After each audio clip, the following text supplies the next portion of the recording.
Okay, I just finished writing 775 words. So one of the habits I want to start working on after I free write, is just practicing my bass.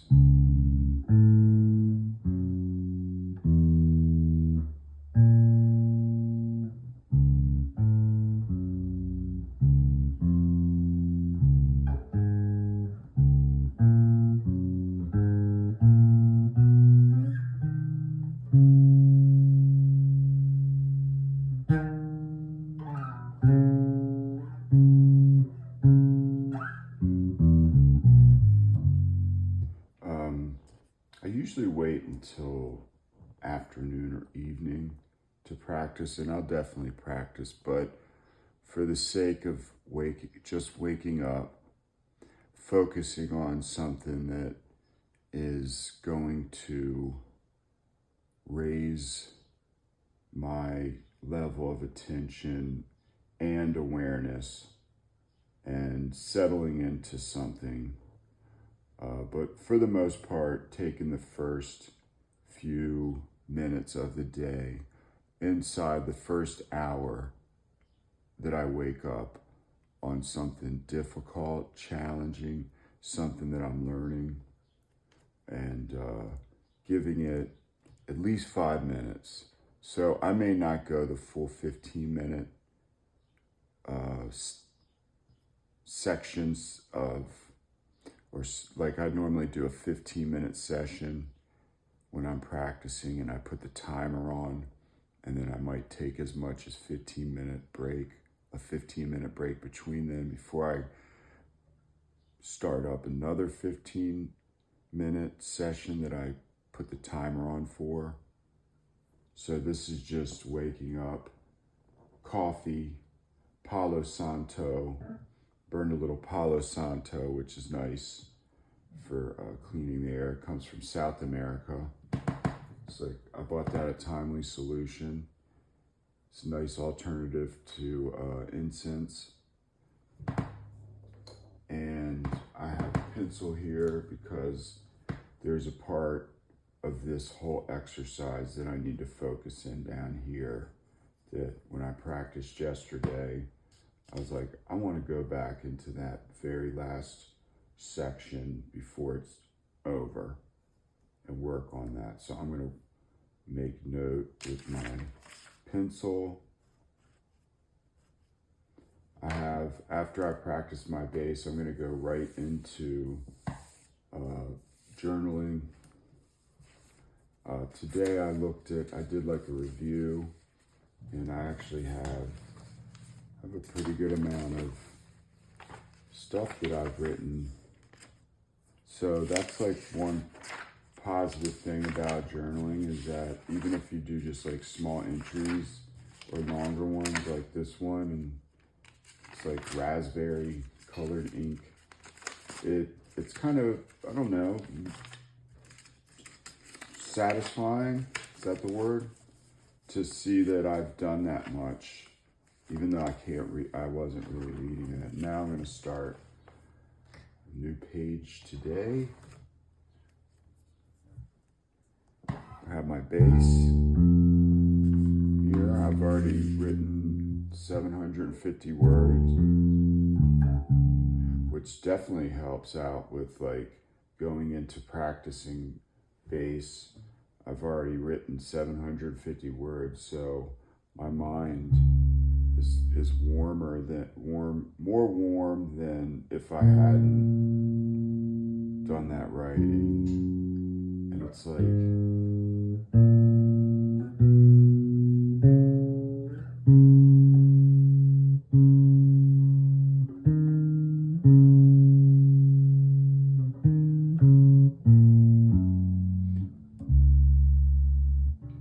that's wrong. These are tough exercises, man. This down here is really bringing the fingers across.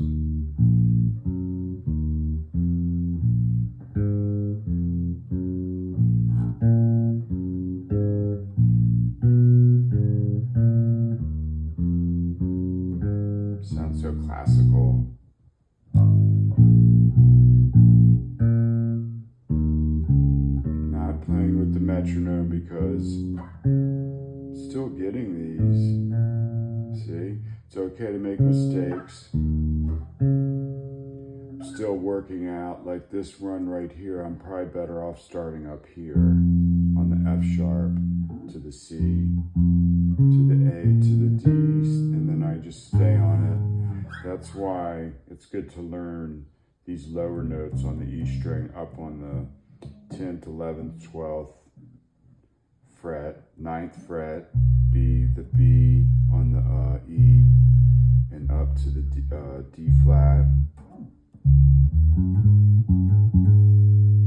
There's a lot you can do right there when you get to know the notes up there. So it's almost like I start up in half position through this, and that's basically because this A sharp here. So it's almost like I could study it in second and a half position, or second position with my second finger on the A sharp.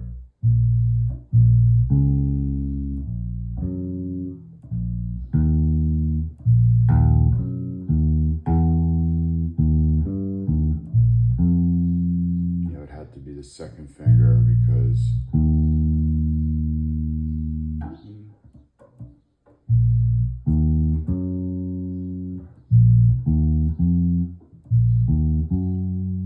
that's a cool riff. So anyway, this is just me practicing, waking up first part of the morning, doing what I love to do most, which is playing the bass. I'm actually practicing the bass. I'm not trying to write anything right now. That could be another activity, obviously. I'm really stuck on these exercises because it's the second to the last one to finish the book. So that has me really focusing on these more than I have in the past. And I'm not racing through the book. I'm not trying to finish like in record speed or anything like that. I didn't give myself a deadline to finish the book. I'm practicing these as slow as possible until I can play them well enough that I feel like, okay, I'm ready to go into the next lesson. So that's just a tip on how I practice.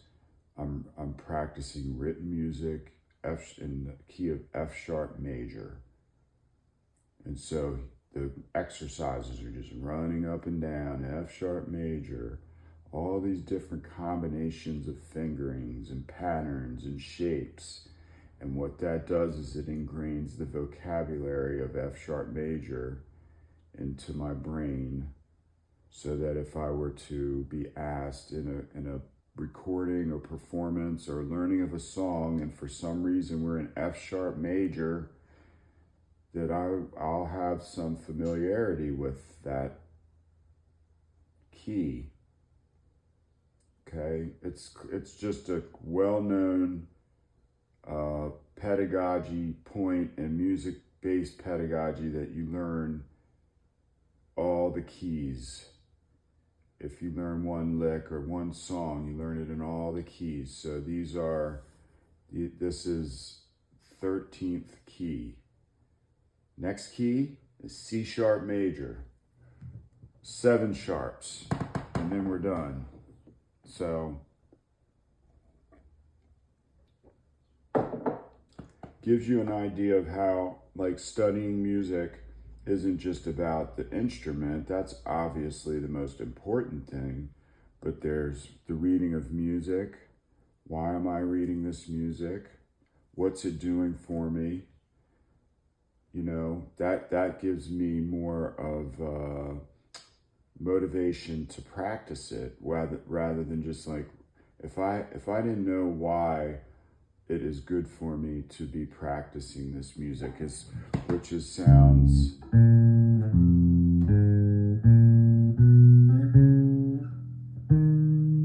that's simple, just simple, and I'm learning, but my fingers are going all over the board. I'm learning it's a very interesting key. I don't play an F sharp major that much at all. let's say C sharp to an A sharp, man. Like, you don't play that many A sharps. You just don't, or I haven't in my experience. So it's really opening up my ears to alternate harmonies. C sharp, sharp,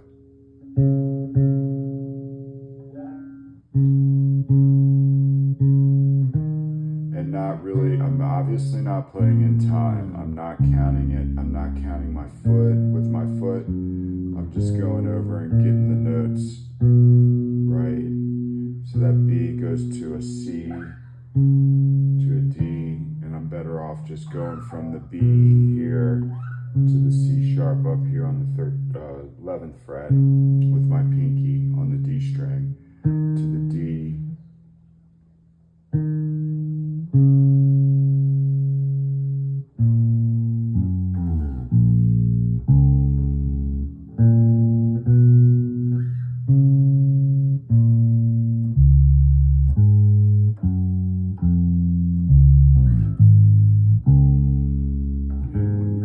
Slow, the kind of beauty of them come out.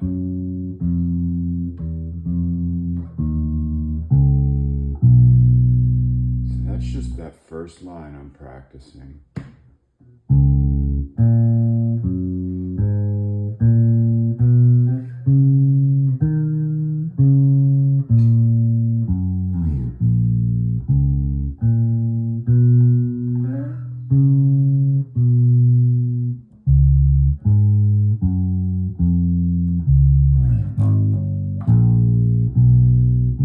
Back to that G sharp on a 4-string bass.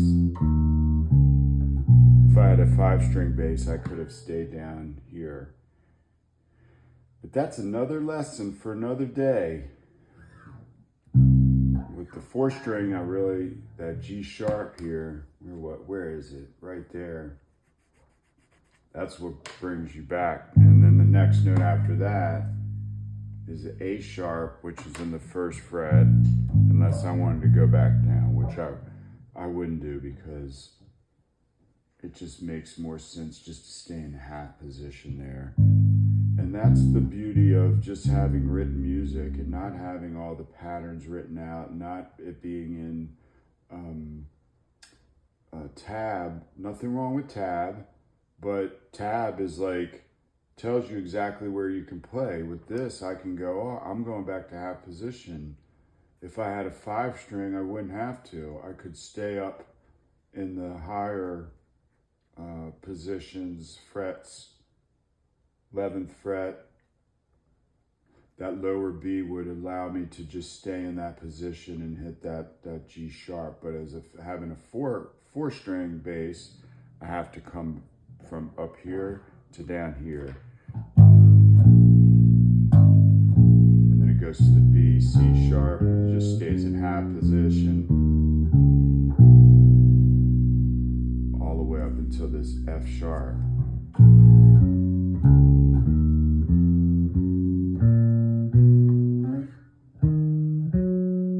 Oops. It's a C to the F sharp, not a D sharp to F.